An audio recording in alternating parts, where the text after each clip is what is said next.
Avec nous pour parler du Rwanda, Patrick de Saint-Exupéry. Patrick de Saint-Exupéry, bonjour. Vous êtes donc journaliste, grand reporter.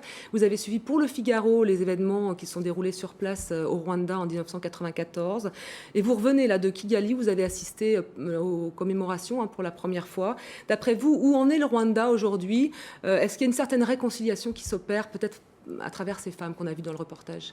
Oui, non, le sentiment donné est que les choses avancent beaucoup, et ce qui est frappant, c'est le courage et la dignité de ces gens qui ont traversé quelque chose d'inimaginable et qui, 15 ans plus tard, sont parvenus à reconstruire un pays. Moi, j'étais très, très étonné de l'avancée de la reconstruction, et on sent que l'on rentre dans une autre phase, qu'il devient possible de réaborder le passé avec une certaine distance. Et ça, c'est très important, non seulement pour le Rwanda, mais aussi par rapport à toutes les discussions qui ont lieu autour de ce génocide.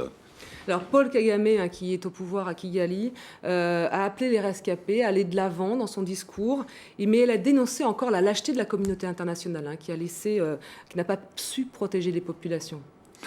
Ça, c'est un fait. Le grand absent pendant le génocide au Rwanda, c'est la communauté internationale, où ce génocide s'est déroulé presque à huis clos. Les témoins, sur le fond, sont très rares, oui, de l'ordre de quelques dizaines, quelques centaines. Et que finalement, elle est partie après l'attentat. 10 de ses soldats ont été tués, 10 soldats belges. 10 soldats belges ont été assassinés. La MINUAR s'est retirée. Et pourquoi s'est-elle retirée? Parce qu'aucun pays n'a décidé de déposer son veto. Ni les États-Unis, ni l'Angleterre, ni la Belgique, ni la France. Tous les pays avaient la possibilité de bloquer cette décision. Aucun n'a décidé de bloquer cette décision de retrait de la MINUAR. Alors vous avez des accusations, vous portez des accusations assez précises. Vous étiez sur place donc au moment du génocide. Vous accusez les autorités politiques et militaires de l'époque, donc françaises de l'époque, de complicité. C'est grave. Moi, je constate un certain nombre de faits qui posent d'énormes problèmes. Et le fait le plus évident, le plus simple à aborder est tout simple. Ça fait 15 ans que ce génocide s'est produit. Pendant ces 15 années, les États-Unis ont reconnu leur incapacité à agir. Bill Clinton s'est rendu à Kigali pour présenter les excuses du peuple américain face à cette incapacité. Les Belges aussi, l'ONU aussi. Il n'y a qu'un pays qui n'a pas été capable de formuler des propos adaptés aux circonstances et de dire une chose toute simple, ce qu'il s'est passé il y a 15 ans au Rwanda, à savoir le génocide des Tutsis du Rwanda. Ce pays, c'est la France. 15 ans plus tard, on ne peut pas considérer que ce fait soit neutre. Pourquoi ce refus de désigner les choses et cette incapacité de dire ce qu'il s'est passé à l'époque? Et là, ça pose un énorme problème. On sent véritablement une volonté d'obstruction en France quant à l'approche de ce dossier. Alors, à l'époque, la France parlait de rébellion, d'infiltration de Khmers noirs. Ils appelaient ça les Khmers noirs, des rebelles Tutsis de Paul Kagame. Vous accusez la France d'avoir elle-même livré des armes pendant le génocide, d'avoir continué la livraison des armes pendant le génocide. Les faits sont très clairs. Paris, et après je vais le préciser, a soutenu le régime rwandais qui commettra le génocide avant le génocide, pendant le génocide et après le génocide. Et là, nous parlons de faits, il ne s'agit pas d'intention, ce sont des faits extrêmement précis qui amènent à constater cela. Maintenant, il est aussi possible de constater le discours ahurissant par moments qu'a tenu Paris, où jusqu'en 2003, Dominique de Villepin, alors ministre des Affaires étrangères, parle de double génocide à propos du Rwanda. On sent véritablement un refus d'évitement. Et encore aujourd'hui, on sent toujours ce refus d'évitement. Maintenant, la question n'est pas celle de la France complice au Rwanda, parce que la politique qui a été menée par Paris de 90 à 94 était une politique secrète. Donc, ça n'est pas la France, c'est M. Védrine, par exemple. Et la question se pose directement à M. Védrine, au général Huchon, à un certain nombre de responsables, de gens qui ont décidé de mener en secret cette politique. Il faut juste rappeler encore un point. Lorsque la mission d'information a travaillé sur le dossier rwandais, la mission d'information du Parlement français, oui. Une des conclusions était... La commission qui laisse. Voilà, la commission qui laisse. La conclusion était dysfonctionnement institutionnel.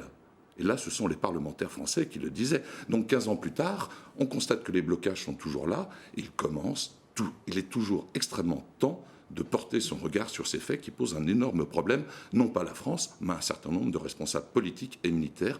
Et leurs noms sont connus, enfin c'est des noms publics, et c'est à eux qu'il faut poser cette question. Mais alors si ces personnalités sont impliquées, pourquoi à votre avis ils ont agi au nom de la France? Pourquoi la France, à l'époque, a-t-elle agi de la sorte? Est-ce que c'est au nom d'une vieille rivalité impérialiste, de lutte d'influence en Afrique, les zones anglophones, les zones francophones, il fallait défendre son précaré? Ces personnalités qui sont mises en cause tiennent un discours extrêmement simple en réponse lorsqu'on essaye de poser des questions précises. La première réponse est comment la France complice. Autrement dit, ils s'abritent derrière la France. Mais et là, c'est inadmissible parce que ni vous ni moi n'avons rien à voir dans ce dossier. Nous n'avons pas pris part et le Parlement n'a pas été informé de ce qu'il s'est passé. Donc, ils s'abritent littéralement derrière la France. Ça, c'est le premier point. Et le deuxième point, c'est cette volonté de réécrire le discours, double génocide, Khmer noir, enfin, et essayer de s'abriter aussi derrière des logiques qui peuvent être vraies.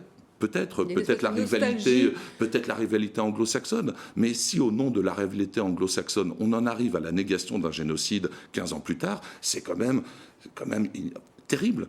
Terrible. Les propos de ces gens-là sont terribles. Il y avait une espèce de nostalgie peut-être de guerre coloniale, qui était un esprit comme ça, de lutte d'influence. On retrouve des propos, on a l'impression par moments d'être en plein 19e, à l'époque de Fachoda et de la découverte de l'Afrique. Enfin, c'est quand même ahurissant, nous sommes au 21e siècle. Encore aujourd'hui, on a l'impression par moments d'entendre dans le texte des évocations du 19e et de la période coloniale avec les clichés les plus réducteurs. C'est absolument fascinant parce que ça témoigne d'un manque total de connaissance des réalités du pays, des gens, de la région et de l'Afrique. Et de l'humanité, on va dire. Et de l'humanité. Monsieur Saint-Exupéry, merci d'avoir répondu à notre invitation. Je voulais vous rappeler le titre de votre livre, paru en 2004, L'inavouable, la France au Rwanda, aux éditions Les Arènes. Et puis vous êtes également rédacteur en chef de la revue 21, un trimestriel, dont le dernier numéro est consacré à l'islam. Et vous pouvez aussi consulter le site internet de votre revue, www.leblogde21.com. Merci. C'est bon.